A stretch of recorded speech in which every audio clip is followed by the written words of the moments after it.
La vallée du Chavbar à Petite-Rosselle dévoile un patrimoine naturel préservé.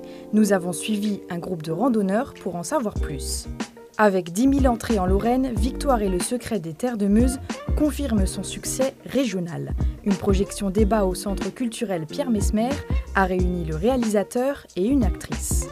Les centres de secours misent sur les jeunes sapeurs-pompiers. À Cochrane, la dernière séance de l'année a mis en lumière une formation alliant apprentissage technique et esprit d'engagement. Tout de suite, nous retrouvons Gilbert Comparon, le maire de Rosebruck.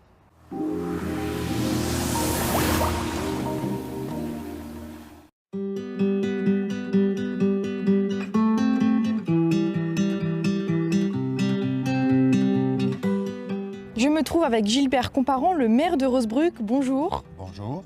Alors, quels sont les grands événements ou les faits historiques qui ont façonné cette commune? C'est surtout l'exploitation minière qui a fait la renommée de Rosebruck. C'est un village qui est descendu d'une quinzaine de mètres suite à l'exploitation minière.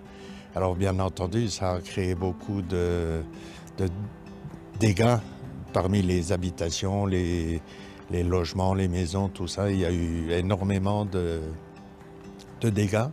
Il y a eu des relèvements de fait par les HBL. Et après, c'est l'État qui a pris la relève derrière. Et depuis, il y a bien moins d'implications. Une identité propre à Rosebruck. Donc, comment vous décrirez cette commune à des personnes qui ne sont jamais venues ici? Je dirais que c'est un village agréable à y vivre. D'ailleurs, j'y suis. Et j'y suis venu en 80, je crois. Avant, j'habitais à Forbach, ou dans le Haut-Rhin même. Et j'étais douanier en poste frontière à Saint-Louis. Donc j'ai trouvé une femme de Forbach, une fille de Forbach, je l'ai épousée, ce qui m'a fait venir ici, quoi.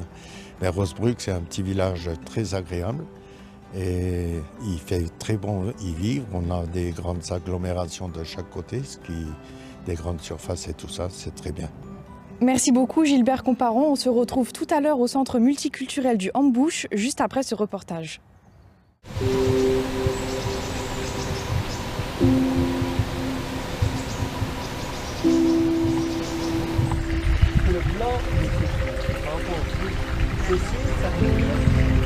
C'est un petit coin de paradis.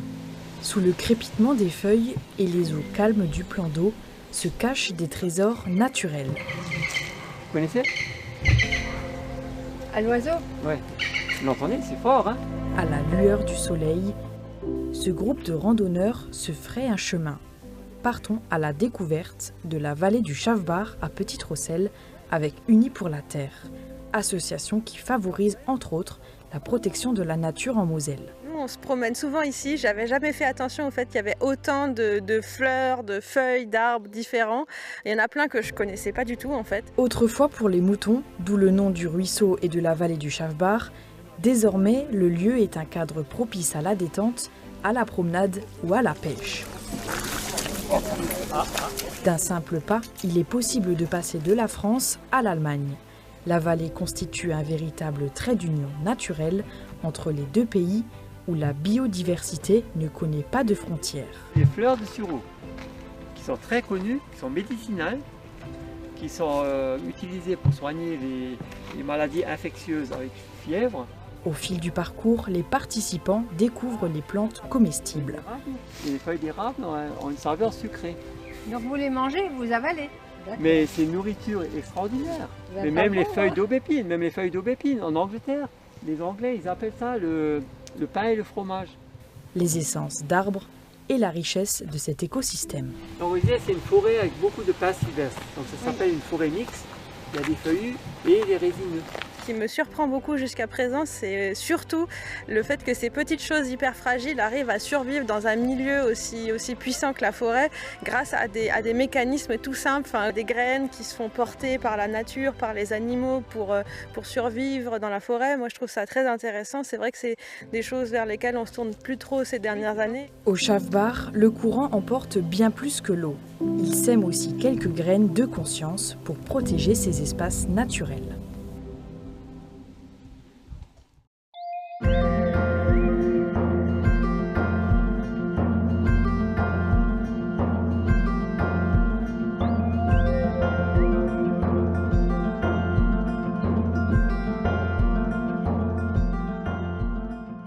retour à Rosebrouck avec Monsieur le maire. Nous sommes cette fois devant le centre multiculturel du Hambush, un lieu qui rassemble le plus d'habitants.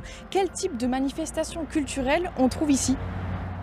Des rassemblements, on a une dizaine d'associations à Rosebrouck et chacun a droit à une fois la salle gratuitement, chaque association. Alors c'est en fonction du type d'association que la fête est organisée. Quel type d'association justement? Il y a le troisième âge, il y a les dégâts miniers, il y a un peu toutes les assos, il y a l'association informatique de Rosebrouck, il y a souvent, c'est une fois dans l'année, chacun organise sa petite fête. L'association Le Troisième Âge, justement à Rosebrouck, on fait attention à nos seniors? Tout à fait, oui.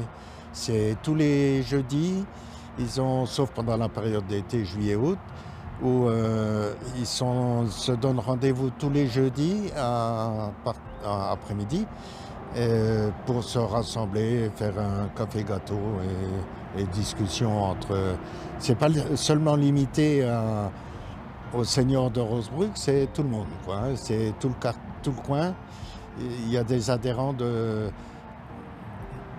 Forbach, il y a des adhérents de Frémin, il y a des adhérents de Saint-Bouze même. Ça va assez loin, ça regroupe assez loin. Et justement, depuis son inauguration de ce centre en 2012, le nombre d'associations a doublé. On en compte en 10 ans, on en compte cette fois une dizaine. Est-ce le signe d'une commune particulièrement dynamique? Je pense, oui, parce que sinon les associations ne resteraient pas ici. Par contre, on avait un exemple du RFSC, le Rugby Fighting Spirit Club, qui était stationné à Forbach, qui est venu à Rosebrouck parce qu'on était plus disposé à les recevoir et à les accepter dans la salle. Merci beaucoup Gilbert Comparon pour toutes ces informations. On se retrouve tout à l'heure après ce reportage. Merci à vous.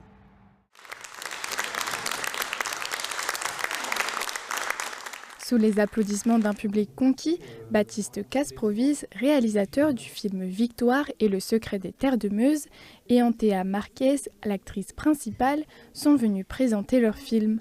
Ce vendredi 10 juillet, le centre culturel Pierre Mermès a organisé une projection suivie d'un échange avec les deux invités. Avec 10 000 entrées en Lorraine, le premier long métrage du réalisateur a largement dépassé ses attentes. Je pensais qu'on allait faire une centaine d'entrées. Et là, 30 cinémas ont demandé le film. On en est à 10 000 entrées. L'Alsace demande le film. La Champagne également demande le film. Il a été projeté au Luxembourg et en Belgique. Et on vient même d'apprendre d'ailleurs que le film allait être projeté sur Paris en septembre. On a l'impression de ne n'être qu'au début de l'aventure. C'est juste extraordinaire. C'est une fierté, une responsabilité et un honneur. Le film suit Victoire, une jeune Parisienne qui revient passer les vacances chez sa grand-mère en Meuse. Pour sauver la maison familiale, elle se lance avec sa cousine et un ami dans une chasse au trésor liée aux terres de Meuse. Au fil de cette aventure, elle découvre les sites emblématiques du patrimoine meusien. Jamais personne n'eut connaissance de ce testament mystérieux.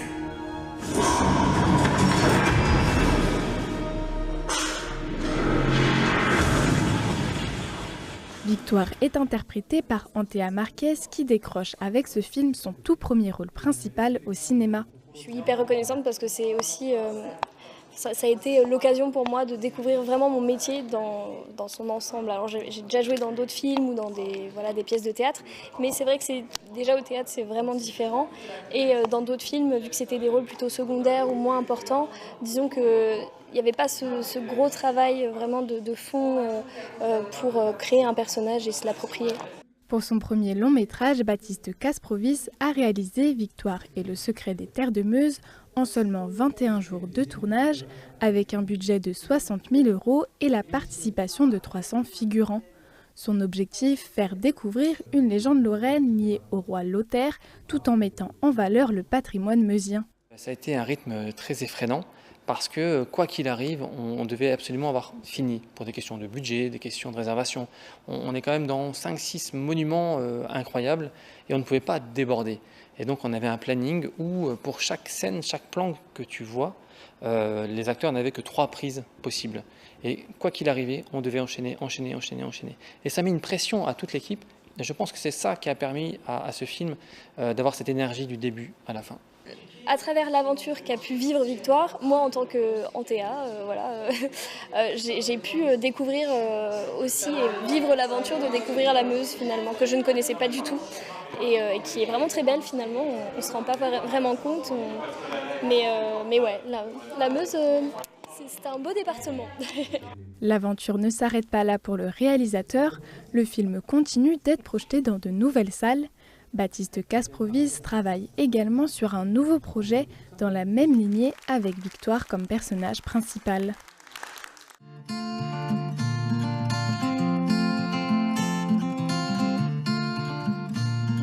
Je suis de retour avec Monsieur le maire. Cette fois, nous sommes à la rue de la Vallée, une rue particulière puisque chaque année, une fois par an, il y a la fête du quartier. Oui, c'est ça, oui. C'est organisé par un des habitants. Et ça se compose en général le rendez-vous de tous les habitants de Rosebruck et un peu plus autour. Et ça se limite, il y a un repas à midi et il y a des boissons, c'est une fête de quartier, quoi, hein. Tout se passe bien. C'est ce monsieur ici qui chapeaute toute l'organisation, quoi. Pourquoi ça s'est fait cette fête? Comment ça a commencé tout ça? Comme toutes les fêtes de quartier, je pense, hein, c'est entre voisins, on dit tiens, on pourrait faire ça et après ça s'amplifie. C'est donc une manière de dynamiser la commune, de créer un peu du lien social aussi? Oui, tout à fait. C'est vrai que Rosebruck, ça manque un peu de ce genre de festivités, de rencontres des habitants de Rosebruck et environ. C'est vrai que cette partie-là, on retrouve quasiment tout Rosebruck qui est réuni ici, quoi. Quels sont les projets à venir pour la commune? Les projets à venir, ça va être... il y a toute une liste, mais ça va dépendre des financements de la commune. Il y a le passage surélevé à hauteur du rond-point Mao qu'il faut faire. On envisage de faire de l'éclairage LED de la rue nationale. Tout ça, ça coûte de l'argent, donc on va essayer de faire ça échelonné sur le mandat. Par priorité aussi. Merci beaucoup Gilbert Comparon pour toutes ces informations. On vous souhaite un très bel été. Quant à nous, on se retrouve juste après ce reportage. Ils ont entre 12 et 16 ans et ils ont choisi de consacrer une partie de leur week-end à l'apprentissage des gestes qui sauvent. Pendant 4 ans, les jeunes sapeurs-pompiers découvrent les bases du métier entre formation théorique, sport et manœuvres pratiques. À Cocheren, 13 jeunes, issus aussi des casernes de Frémin-Merlebach et de Faré-Bersviller, suivent cette formation progressive qui doit leur permettre d'acquérir les premières compétences du métier. On les forme en fait durant 4 années pour ensuite, au bout des 4 ans, passer le brevet JSP et après, peut-être, s'ils le veulent et s'ils y arrivent, faire sapeur-pompier volontaire. Donc tous les samedis, nous à Cocheren, on accueille les JSP l'après-midi. Donc c'est partagé entre différents temps, soit des temps où en fait on va faire des cours ou aussi des cours de sport. Donc en fait l'idée c'est de les former en fait tout ce qui est pompier. Donc on va leur apprendre à établir une lance à incendie, à faire des sauvetages. On les forme aussi aux gestes de premier secours. On a appris les tuyaux, les types de manœuvres.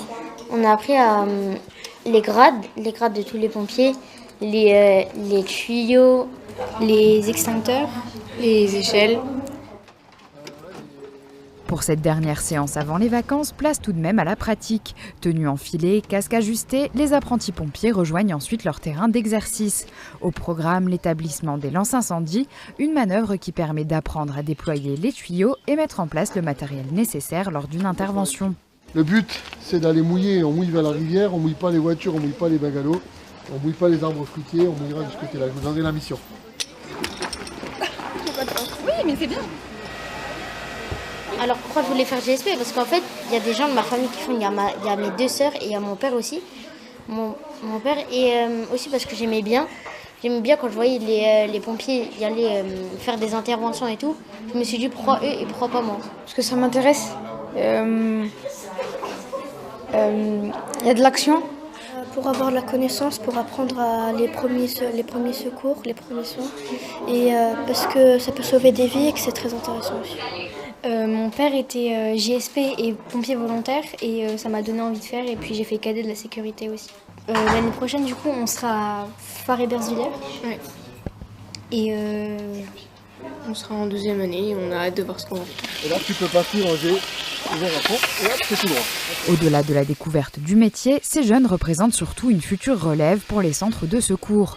À Cocheren, le chef de centre en est lui-même l'exemple. Il a commencé son parcours chez les jeunes sapeurs-pompiers il y a plus de 30 ans. Ancien JSP, commencé en 93 pendant 2 années au sein des JSP. L'unité opérationnelle de Cocheren est composée de 27 sapeurs-pompiers. Environ 80% de la caserne est issue de JSP. On est nombreux sur la caserne et tant mieux, on est une caserne dynamique, on est à 350 interventions à l'année. On n'intervient plus, on n'est plus des pompiers communaux comme il y a par le passé, mais aujourd'hui on intervient sur l'ensemble du territoire, du bassin et voire même du département en fonction des compétences et des spécificités de chacun. Pour assurer cette présence au plus près de la population, les casernes ont besoin de nouveaux engagés. Il n'est pas nécessaire d'avoir été JSP pour s'engager. Pour devenir sapeur-pompier volontaire, il suffit de contacter la caserne la plus proche. Après une visite médicale et des tests d'aptitude, une formation permet d'apprendre progressivement les gestes du métier.